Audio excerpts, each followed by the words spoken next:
A'udzu billahi minasyaitonir rajim. Bismillahirrahmanirrahim. Assalamualaikum warahmatullahi wabarakatuh.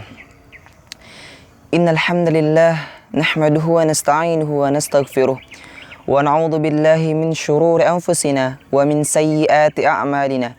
May yahdihillahu fala mudilla lahu wa may yudlil falan tajida lahu waliyyan mursyida, amma ba'd. Sahabatku seiman yang dirahmati Allah Subhanahu wa taala. Sebagaimana kita ketahui bersama bahwasanya coronavirus disease atau yang bisa kita kenal dengan COVID-19 merupakan suatu wabah penyakit yang Allah turunkan ke muka bumi kita ini dengan bentuk kecil dan tak terlihat oleh mata. Akan tetapi dengan bentuk yang kecil dan tak terlihat oleh mata, Allah menjadikannya dapat menggemparkan dunia. Bagaimana tidak? Ya, semenjak Allah Subhanahu wa taala mengirimkan makhluk berupa virus ini ke muka bumi kita ini, ya, puluhan ribu manusia terkapar di rumah sakit, bahkan sampai meninggal dunia. Ya, perekonomian dunia sangat merosot. Sekolah-sekolah, lembaga-lembaga banyak yang diliburkan. Bahkan ujian nasional yang sudah dipersiapkan dengan matang itu dibatalkan. Agar kita ketahui bersama, sahabatku seiman yang dirahmati Allah Subhanahu wa taala, bahwasanya wabah penyakit yang sejenis dengan virus yang sedang melanda kita ini juga pernah ada pada zaman Rasulullah Shallallahu alaihi wasallam dan sahabat setelahnya, yaitu pada zaman Umar bin Khattab radhiyallahu anhu. Ya, wabah penyakit ini dikenal dengan penyakit ta'un. Ya, penyakit ta'un ini sendiri itu sejenis dengan penyakit kusta, yaitu suatu penyakit kulit. Akan tetapi bedanya, penyakit ini sangat cepat sekali menyebar. Sehingga apa? Sehingga penyebarannya sampai menyebar ke seluruh negeri Suriah. Ya. Akibatnya apa? Akibatnya puluhan ribu manusia pada zaman Umar bin Khattab meninggal dunia. Ya, di antaranya adalah dua orang sahabat Rasulullah Shallallahu alaihi wasallam, yaitu Abu Ubaidah dan Mu'az bin Jabal. Ya, oleh karena itu saudaraku seiman yang dirahmati Allah Subhanahu wa taala, hendaknya kita sebagai seorang muslim sejati harus memiliki sikap yang bijaksana dalam menanggapi hal ini. Yang pertama, mari kita sama-sama libatkan Allah Subhanahu wa taala. Kita sangat percaya, kita sangat mengimani bahwasanya segala apa yang ada di dunia ini itu diciptakan oleh Sang Khalik, yaitu Allah Subhanahu wa taala. Ya, hewan, tumbuhan, manusia, termasuk virus yang sedang melanda kita ini, itu diturunkan oleh Allah Subhanahu wa taala. Oleh karena itu, Allah yang menurunkan virus ini ke muka bumi ini, maka Allah pula yang dapat mengangkatnya. Pertanyaannya, mengapa Allah Subhanahu wa taala ya menurunkan virus ini ke muka bumi kita ini? Ya, kita tak bisa pungkiri bahwasanya maksiat sekarang sudah tak lagi disembunyikan.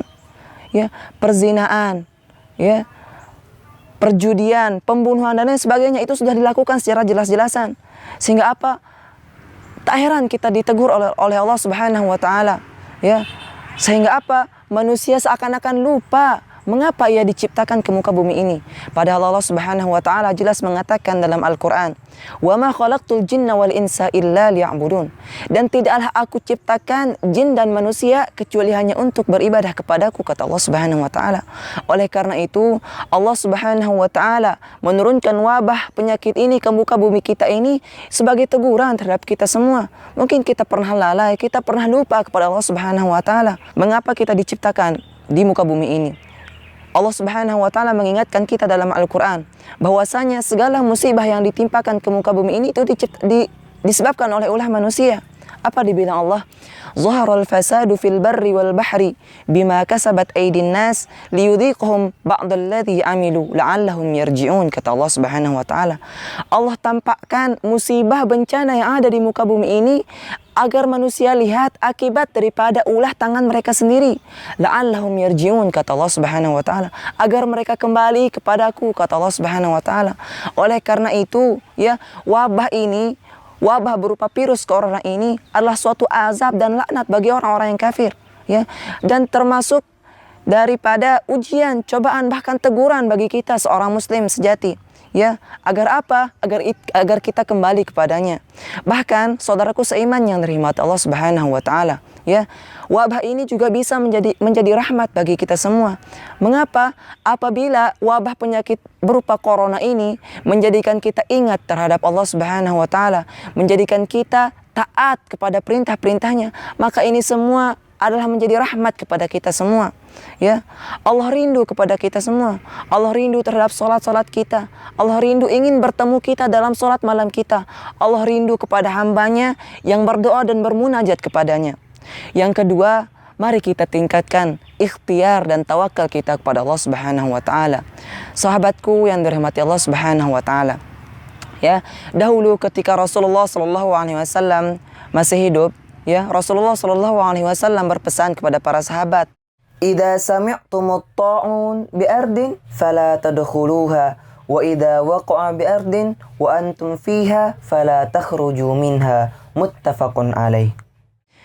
Apabila kalian mendengar suatu wabah penyakit ta'un di suatu negeri, maka janganlah masuki negeri itu, kata Rasulullah sallallahu alaihi wasallam.